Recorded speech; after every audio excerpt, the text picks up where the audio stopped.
बिगाड़ है। क्यों? क्योंकि हमने खूबसूरती तो देखी है, हमने लंबा चौड़ा जहेज तो हमने देख करके शादी कर ली, हमने दीनदारी नहीं देखी है। दीनदारी को तरजीह दीजिए, दीनदार बाप की दीनदार बेटी को अपने घर में लाइए, इंशाअल्लाह बरकत होगी। मेरे अजीजों, आज समाज की इस्लाह की अगर आप बात करें, शादी ब्याह में आज हमारे यहाँ बहुत सारे मामला गड़बड़ चल रहे हैं। इसी सीमांचल के इलाके में मुझे लोगों ने बताया, बाकायदा आज भी कुछ गांव ऐसे हैं जहां शादियों में डीजे तक बजता है, गाना तक बजता है।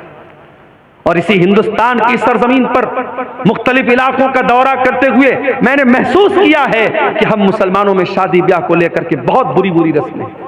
अभी मुंबई में परसों में गया था, जहां उलमा को ठहरने का इंतजाम किया गया था। एक मैरिज हॉल था, एक शादी हॉल था, ऊपर उलमा के रहने का इंतजाम किया गया था, नीचे कोई शादी हुई थी, मुसलमान की शादी थी। और सामने जहेज, सामने जो मंडप लगा हुआ था, मंडप में दुल्हन जो है सज करके संवर करके और लहंगा वगैरह पहन करके और मेकअप वगैरह करके बैठी हुई थी, और रिश्तेदार सब आ रहे हैं, मर्द भी आ रहे हैं, औरतें भी आ रही हैं, और सब उसको देख रहे हैं। ये बहुत सारे इलाकों में ये चलता है कि दुल्हन को बाकायदा मर्द हजरात भी आकर के देखते हैं और मुंह दिखाई तक देते हैं। मेरे प्यारे साथियों, ये रस्में इस्लाम के अंदर नहीं है। इस्लाम बड़ा पाकीज़ा मजहब है, इस्लाम बड़ा साफ सुथरा मजहब है। हमने रस्म और रिवाज के जरिए शादी ब्याह के इस बंधन को बहुत ही नापाक बना डाला है मेरे साथियों। और फजूल खर्ची अल्लाह की पनाह है। फजूल खर्ची तो इस कदर हो रही है शादी के मौके पर जिसकी कोई हद नहीं है। कोई बारात पर पैसे लुटा रहा है, कोई अपनी बेटी को सोने से तौल रहा है, कोई बारातियों पर नोटों की गड्डियां बरसा रहा है, कोई आतिशबाजी पर पानी की तरह पैसे खर्च कर रहा है। वो उम्मत जिसके बच्चे आज भूखे प्यासे तड़प रहे हैं, जिसके गरीब बच्चे आज पैसे की कमी की वजह से अपनी पढ़ाई पूरी नहीं कर पा रहे हैं, इस उम्मत की कितनी गरीब लड़कियां शादी का इंतजाम न होने की वजह से शादी नहीं कर पा रही हैं, उस उम्मत में पैसे वाले लोग अपनी लड़के और लड़कियों की शादी पर बेतहाशा पैसे खर्च करते हैं। मेरे प्यारे साथियों, ये माल अल्लाह की अमानत है। अल्लाह पूछेगा, ये माल हमने तुमको दिया था, मैंने तुमको इसलिए दिया था ताकि तुम सही रास्ते पर खर्च करो, तुमने माल को फजूल खर्ची में और नाजायज जगहों पर क्यों खर्च किया? मेरे प्यारे साथियों, हमें इसका जवाब देना पड़ेगा। और आगे बढ़िए, समाज की अगर इस्लाह करना है, समाज को अगर सुधारना है, अपने अकीदे की इस्लाह करना भी बहुत जरूरी है। मेरे प्यारे साथियों, जिस समाज के अंदर अकीदा दुरुस्त नहीं होगा, तौहीद दुरुस्त नहीं होगी, जिस समाज के अंदर कब्रों पर सजदा किया जाएगा, जिस समाज में तावीज और गंडा पहना जाएगा, जिस समाज में बिल्ली के आगे से गुजरने पर बाइक को और गाड़ी को ब्रेक लगा दिया जाएगा, जिस समाज में तौहीद का कोई नामो निशान न होगा, मेरे प्यारे साथियों, वो समाज कभी नहीं सुधर सकता है। हम और आप मुसलमान हैं, और मुसलमान का मतलब ये होता है वो ला इलाहा इल्लल्लाह और मोहम्मद रसूलुल्लाह का कलमा पढ़ने वाला होता है। हमारे दीन की बुनियाद तौहीद पर है। जब तक हमारी तौहीद सही नहीं होगी, हमारा कोई भी अमल अल्लाह ताला क्या कबूल नहीं होगा। तौहीद जब तक दुरुस्त नहीं है, अल्लाह क्या कोई नेकी हमारी कबूल नहीं होगी। अल्लाह के नबी के आने के पहले मक्का में एक आदमी रहता था जिसका नाम अब्दुल्ला बिन जुदान था। बहुत नेक इंसान था, गरीबों को खाना खिलाया करता था, हाजियों की खिदमत किया करता था, हाजियों को पानी पिलाया करता था। अब्दुल्ला बिन जुदान मर गया। हजरत आयशा ने अल्लाह के नबी से पूछा, आए अल्लाह के नबी, अब्दुल्ला बिन जुदान तो बड़ा नेक इंसान था, इतनी गरीबों की मदद किया करता था, दान पुण्य का काम किया करता था, खैरात किया करता था। आए अल्लाह के नबी, क्या अब्दुल्ला बिन जुदान को उसकी नेकी कयामत के दिन काम देगी? क्या वो अल्लाह ताला के जन्नत में दाखिल हो जाएगा? क्या वो जहन्नम के अजाब से बच जाएगा? अल्लाह के नबी ने फरमाया कि नहीं, ऐ आयशा, अब्दुल्ला बिन जुदान की नेकी उसके कोई काम नहीं आएगी। ऐ आयशा, अब्दुल्ला बिन जुदान ने कभी ये नहीं कहा था रब्बी ग़फ़िरली ख़तीअती यौमद्दीन, ऐ मेरे परवरदिगार तू मुझे कयामत के दिन अपने अजाब से बचा लेना। न वो कयामत के दिन को मानता था, न अल्लाह ताला की तौहीद को मानता था। मेरे प्यारे साथियों, जब तक तौहीद हमारे अंदर नहीं होगी, जब तक ईमान हमारा ठीक नहीं होगा, तब तक अल्लाह ताला की हमारी कोई भी नेकी कबूल नहीं होगी।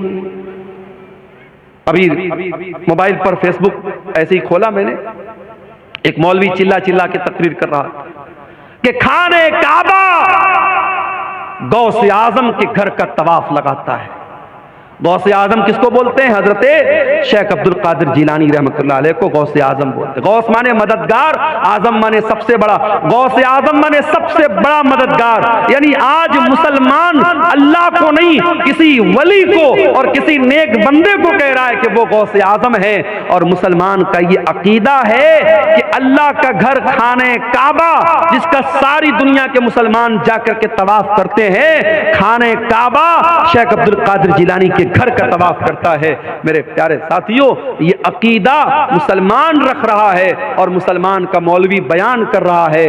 और यही वो अकीदा था जिसके बारे में मौलाना अल्ताफ हुसैन हाली ने कहा था कि करे गैर गरबुत की पूजा तो काफिर, कवाकिब में माने करिश्मा तो काफिर, जो के आग पर बैर सजदा तो काफिर, जो ठहराए बेटा खुदा का तो काफिर, मगर मोमिनों पर कुशादा है राहें, परस्तिश करें शौक से जिसकी चाहें, नबी को जो चाहें खुदा कर दिखाएं, इमामों का रुतबा नबी से बढ़ाएं, मज़ारों पे जा जा के नजरें चढ़ाएं, शहीदों से जा जा के मांगे दुआएं, न तौहीद में कुछ कमी इससे आए, न इस्लाम बिगड़े न ईमान जाए।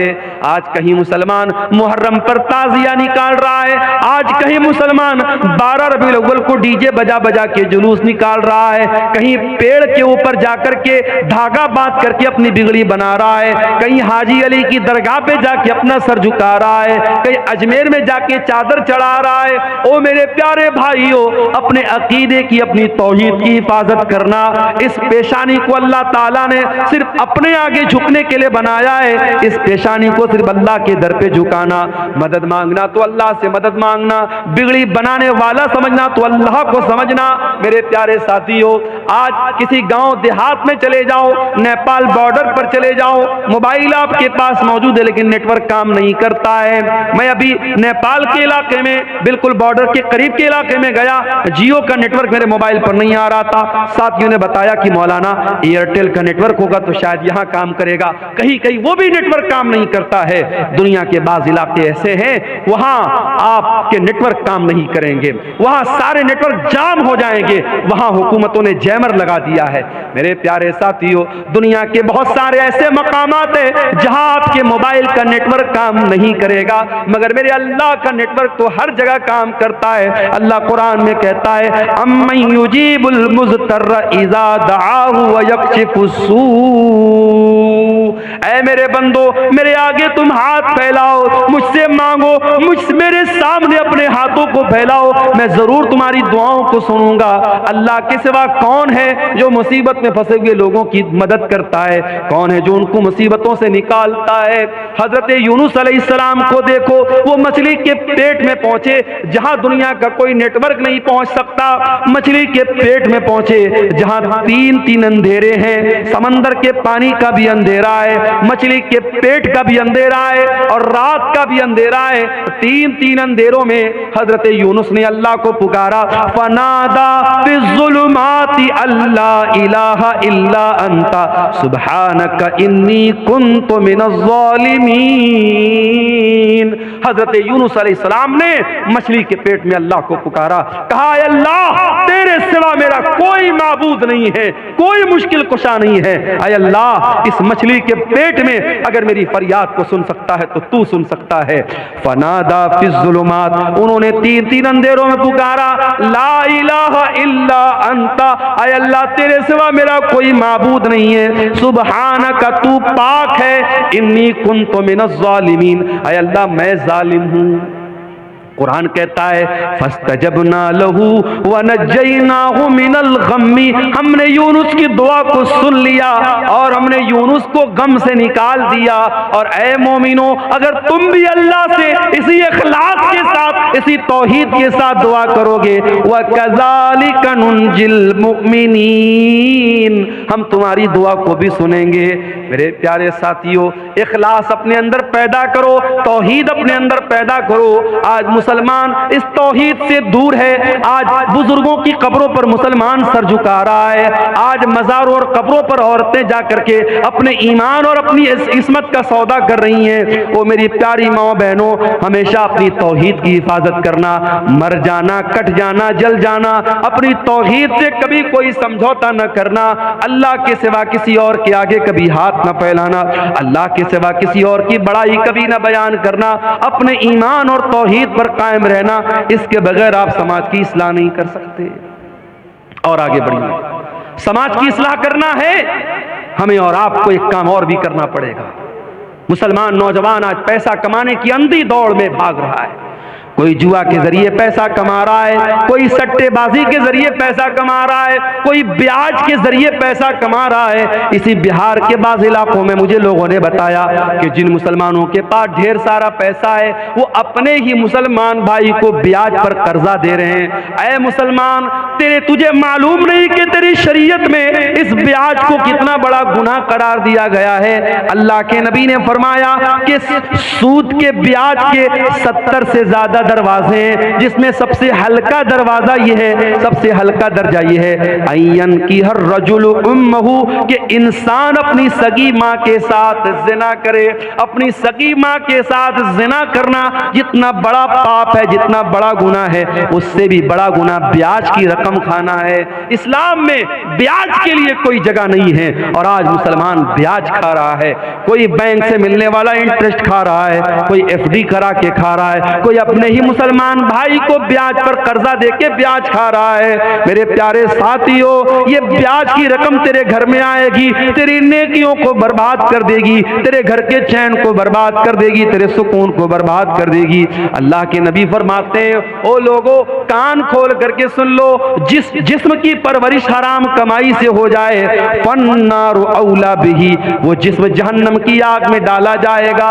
अल्लाह के नबी फरमाते हैं, इन्नल्लाह तय्यिबुन ला यक़बलु इल्ला तय्यिबा, अल्लाह पाक है और पाक चीजों को कबूल करता है, अल्लाह नापाक चीजों को कबूल नहीं करता है। फिर अल्लाह के नबी फरमाते हैं, ओ लोगों, अल्लाह कुरान में ईमान वालों को भी यही हुक्म देता है, या अय्युहल्लज़ीना आमनू कुलू मिम्मा फिल अर्ज़ि हलालन तय्यिबा, ऐ ईमान वालों, जमीन के अंदर जो हलाल चीजें वो खाया करो। और अल्लाह अपने रसूलों से कहता है, या अय्युहर रसूलु कुलू मिनत तय्यिबाति वअमलू सालिहा, ऐ मेरे पैगंबरों, ऐ मेरे रसूलों, पाक चीजों को खाया करो, हलाल चीजों को खाया करो। रसूलों को भी अल्लाह ने हलाल खाने का हुक्म दिया, और ईमान वालों को भी अल्लाह ने हलाल खाने का हुक्म दिया।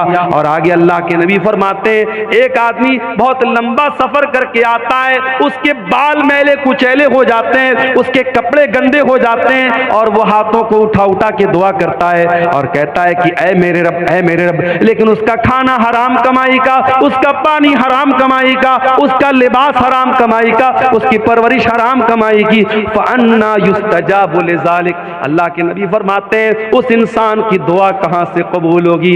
ओ मेरे प्यारे साथियों, आज हर जलसे में दुआ हो रही है, हर प्रोग्राम में दुआ हो रही है, फिर भी जालिम के जुल्म नहीं रुक रहा है, फिर भी हमारी जानो माल पर हमले हो रहे हैं, हमारी मस्जिदों पर हमले हो रहे हैं। कहीं ऐसा तो नहीं कि हमारी हराम खोरी की वजह से हमारी दुआएं कबूल नहीं हो रही हैं। ओ लोगों, अपनी कमाइयों को हलाल कर लो, जब तक कमाई हलाल ना होगी तब तक अल्लाह ताला दुआओं को कबूल नहीं करेगा। सूद खा रहा है मुसलमान, ब्याज खा रहा है मुसलमान। हमारे कितने नौजवान हैं जो ऑनलाइन जुआ खेल रहे हैं, सट्टेबाजी कर रहे हैं, कोई क्रिकेट के मैच पर सट्टा लगा रहा है, कोई एविएटर गेम में पैसे लगा रहा है, कोई शेयर मार्केट में जो हराम शक्लें हैं उनमें पैसा लगा के पैसा कमाना चाहता है। वो लोगों, हलाल तरीके से करोड़ों कमा लो, हराम तरीके से 10 रुपया भी न कमाना। हराम कमाई आपकी नेकियों को बर्बाद कर देगी। और आगे बढ़िए, समाज की इस्लाह अगर करनी है, अपनी औरतों की भी इस्लाह करना बहुत जरूरी है।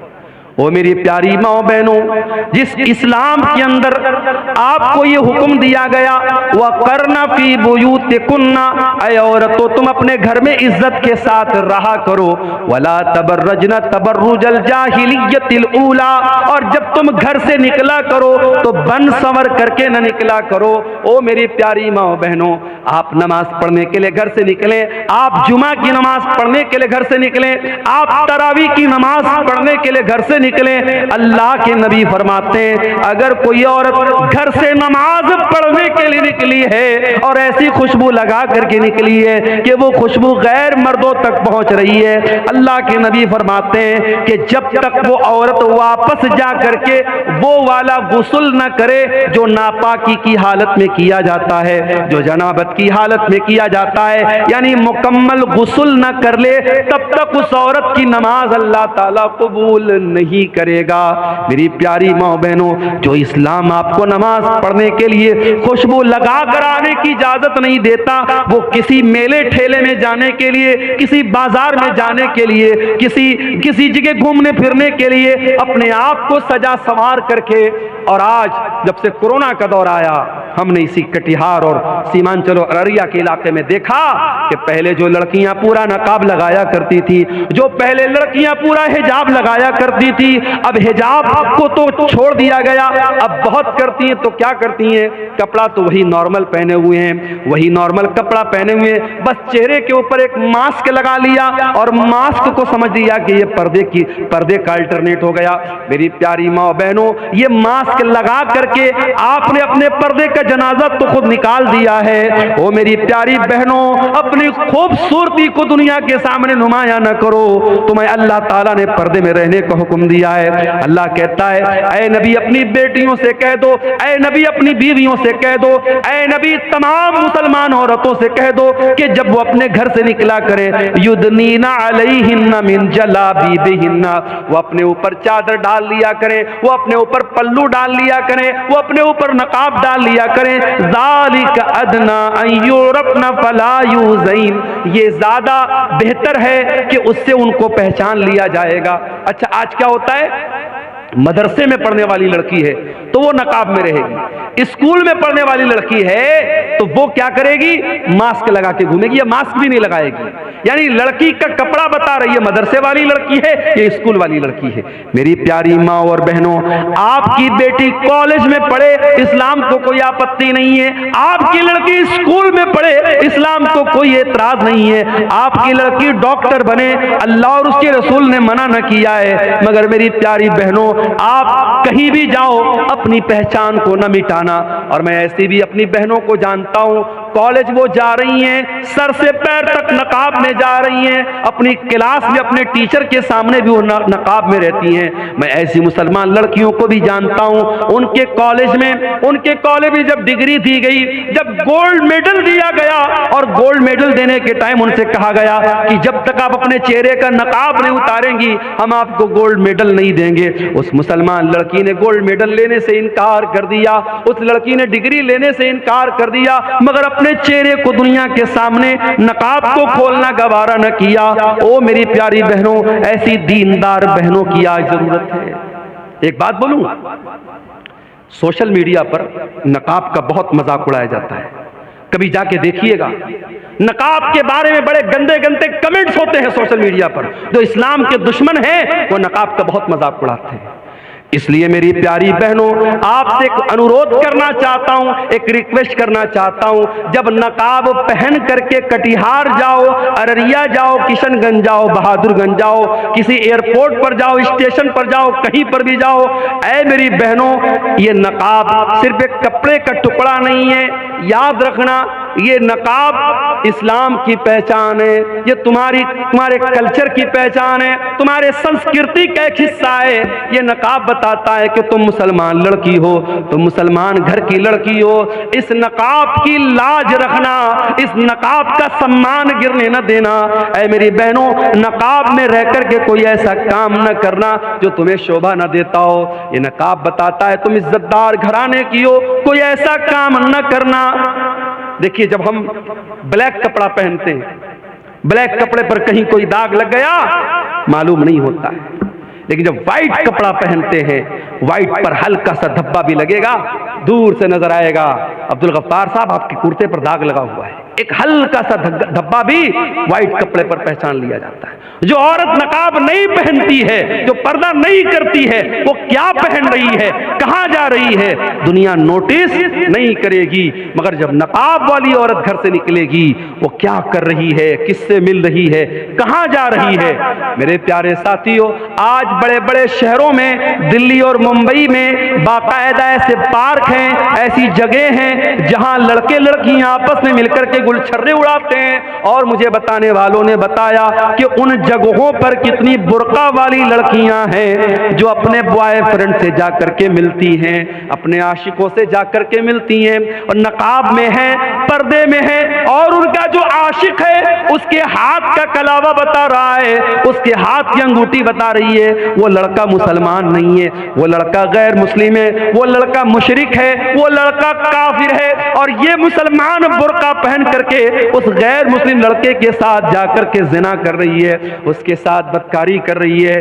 मेरे प्यारे भाइयों, मैं कहता हूं उन लड़कियों के माँ बाप कहां मर गए, उनके गार्जियन कहां मर गए, या तो वो इतने अंधे हो चुके हैं उनको खबर भी नहीं कि हमारे घर की बेटी कहां जा रही है, या वो इतने भोले भाले बन चुके हैं कि अपनी बेटी को उन्होंने खुली छूट दे रखी है।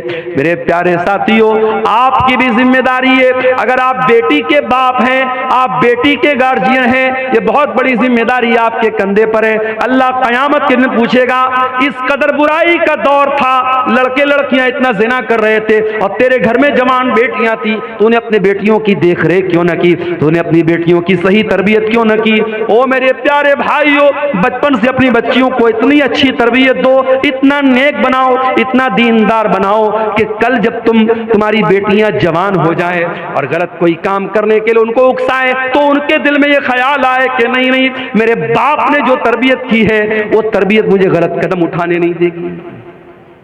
और याद रखिए, जब भी कोई लड़की बिगड़ती है, जब भी कोई लड़की गलत रास्ते पर जाती है, तजर्बे की बात आपको बता रहा हूं, एक्सपीरियंस की और अनुभव की बात आपको बता रहा हूं, लड़कियों के बिगड़ने में 3 लोगों का बहुत बड़ा हाथ होता है। लड़की अगर बिगड़ रही है, गलत रास्ते पे जा रही है, 3 लोगों का बहुत बड़ा हाथ है। कौन 3 लोग?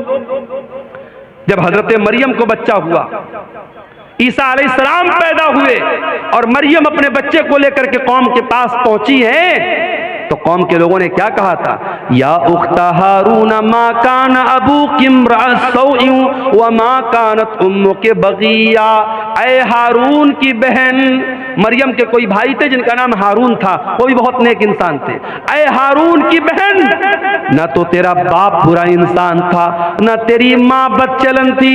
ऐ मरियम, तू ये पाप कहां से लेके आ गई? उलमा ने लिखा है, पता ये चला कि अगर लड़की का भाई अच्छा हो, लड़की की माँ अच्छी हो और लड़की का बाप अच्छा हो, तो लड़की के बिगड़ने के चांसेस बहुत कम होते हैं। अगर लड़कियां बहक रही हैं, इसका मतलब यह हुआ कि भाई गड़बड़ है, या माँ गड़बड़ है, या बाप गड़बड़ है। ये 3 रिश्ते बहुत अहमियत रखते हैं। जिस घर में लड़कों के ताल्लुकात लड़कियों के साथ हो, और जिस घर में बहन ये देखती हो मेरा भाई रातों में लड़कियों से बात करता है और लड़कियों के साथ घूमता फिरता है, उस घर की लड़कियां भी वो काम करने में हिचकेंगी नहीं मेरे प्यारे साथियों। इसलिए लड़कियों पर चूड़ी टाइट करने से पहले अपने घर के लड़कों पर भी चूड़ी टाइट करो और उनकी भी निगरानी करो और उनको भी गलत काम से रोको। और याद रखो, ज़िनाकारी वो रास्ता है जिस पर से चल के दूसरे लोग हमारे घर तक आ सकते हैं। अल्लाह ने इसीलिए ज़िनाकारी को रास्ता करार दिया है। अल्लाह ने फरमाया, वला तक़रबु ज़िना, ऐ ईमान वालो तुम ज़िना के करीब भी न जाना, इन्नहु काना फाहिशतन, ये बहुत गंदा काम है, वसाअ सबीला, और ये बहुत बुरा रास्ता है। इसी रास्ते पर चल करके कोई तुम्हारे घर की दहलीज तक भी आएगा, कोई तुम्हारे घर की बहू बेटी तक भी आएगा। इसलिए ज़िनाकारी से अपने घर को बचाओ। तो नौजवानों और औरतों से मैं कहना चाहूंगा कि समाज के बिगड़ने और बनाने में आपका बहुत बड़ा किरदार है। इस किरदार को मेरी बहनों, मेरे भाइयों, हमें और आपको समझने की जरूरत है। अब एक आखिरी चीज बयान करके हम बात खत्म करेंगे। सर्दियों का मौसम है, बहुत देर तक आपको बिठाना मुनासिब नहीं है। समाज की इस्लाह अगर हमें और आपको करनी है मेरे प्यारे साथियों, एक काम हमको और करना पड़ेगा। आप जानते हैं, इसी बिहार में स्कूलों और मदरसों में मुझे भाइयों ने बताया कि बड़ी सख्ती हो गई है। पहले टीचर आते थे, कितने बजे आए कितने बजे गए कोई खबर नहीं होती थी। अब ऐप आ गया, अब बाकायदा ऐप पर टीचर स्कूल में आया उसको हाजिरी लगाना है, स्कूल से निकला उसको हाजिरी लगाना है। अगर टीचर स्कूल के बाहर कहीं दूसरी जगह से हाजिरी लगाएगा, ऐप बता देगा कि टीचर साहब स्कूल में नहीं है। अब जाहिर है कि सख्ती बढ़ गई, अब सख्ती बढ़ गई तो अब टीचर को वहां रहना पड़ेगा। और अगर कोई टीचर बगैर छुट्टी लिए स्कूल नहीं आया तो फिर आगे से अधिकारी का फोन आता है कि फला टीचर क्यों नहीं आया। इतनी सख्ती है तो सारे टीचर टाइम से आ रहे हैं, सारे टीचर टाइम से जा रहे हैं। जब सख्ती होती है, या ये कह लीजिए कि जब ये एहसास होता है कि हमें ऊपर वाले को जवाब देना पड़ेगा, इंसान ऑटोमेटिक डिसिप्लिन में आ जाता है। मेरे प्यारे साथियों, हमसे ऊपर और सबसे ऊपर एक जात है और वो अल्लाह की जात है, और वो हर मिनट हर पल हर लम्हा हमको देख रही है। दुनिया वाले हमारी रिकॉर्डिंग करें या न करें, अल्लाह तबारक व तआला हमारे एक एक अमल को रिकॉर्ड कर रहा है। और अल्लाह की रिकॉर्डिंग का सिस्टम इतना मजबूत है कि अल्लाह की रिकॉर्डिंग का कैमरा कभी ऑफ होने वाला नहीं है, वो 24/7 ऑन है। अल्लाह के फरिश्ते हर लम्हा रिकॉर्ड कर रहे हैं। अल्लाह कुरान में कहता है व इन्ना अलैकुम लहाफिज़ीना किरामन कातिबीना यालमूना मा तफअलून। ऐ मेरे बंदो, तुम्हारे अमाल को हमारे फरिश्ते रिकॉर्ड कर रहे हैं, तुम्हारी एक एक हरकत को वो नोट कर रहे हैं, एक एक चीज को वो नोट कर रहे हैं। और अल्लाह तबारक व तआला खुद हमारे एक एक अमल को देख रहा है। इन्न रब्बका लबिल मिरसाद, अल्लाह निगरानी कर रहा है। अल्लाह तबारक व तआला तुम्हारे एक एक हरकत पर अल्लाह की नजर है। और जब तुम रास्ता चलते हो, जब तुम रास्ते में जाते हो, तुम्हारी आंखें कहां जा रही हैं, तुम क्या देख रहे हो, क्या बोल रहे हो, अल्लाह ताला तुम्हारी आंखों के इशारे को भी जानता है। यालमु खाइनतल आयुनि व मा तुख्फिस सुदूर, अल्लाह ताला तुम्हारी आंखों की चोरी को भी जानता है और तुम्हारे दिल में क्या छुपा अल्लाह वो भी जानता है।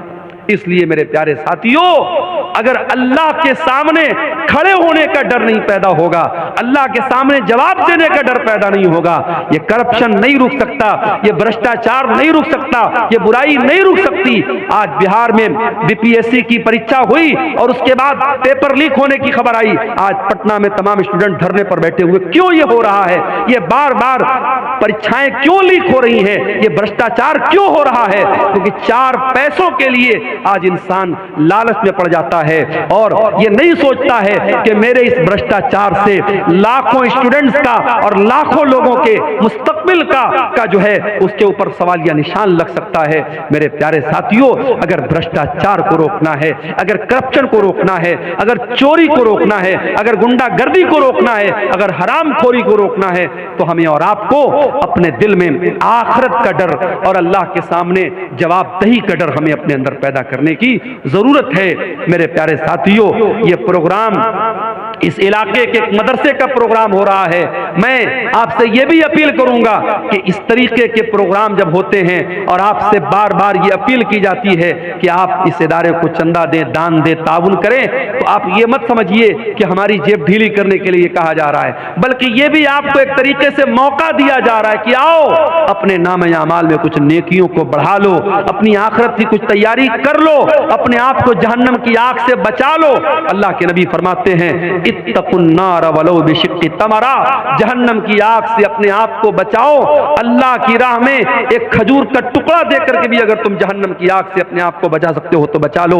मेरे प्यारे साथियों, इस तरीके के प्रोग्राम जहां इदारों के ताउन के लिए आपको बुलाया जाए, आप इसको एक फॉर्मेलिटी का हिस्सा ना समझें, एक औपचारिकता ना समझें, बल्कि आप ये समझें कि हमारी आखिरत को बनाने के लिए ये प्रोग्राम किया जा रहा है। और मेरे प्यारे साथियों, आखिर में मैं यही कहूंगा कि हम सब जब तक अपने अंदर आखिरत का डर पैदा नहीं करेंगे, अल्लाह के सामने जवाबदेही का एहसास हम पैदा नहीं करेंगे, हालात नहीं बदल सकते हैं, समाज नहीं सुधर सकता है। अल्लाह ताला हम सबको इसकी तौफीक अता फरमाए। ये 1-2 सवालात आए हैं, इनका जवाब देके हम बात खत्म करते हैं। कब्रिस्तान की जमीन में जनाजे की नमाज होगी या नहीं? अगर वो जगह कब्रिस्तान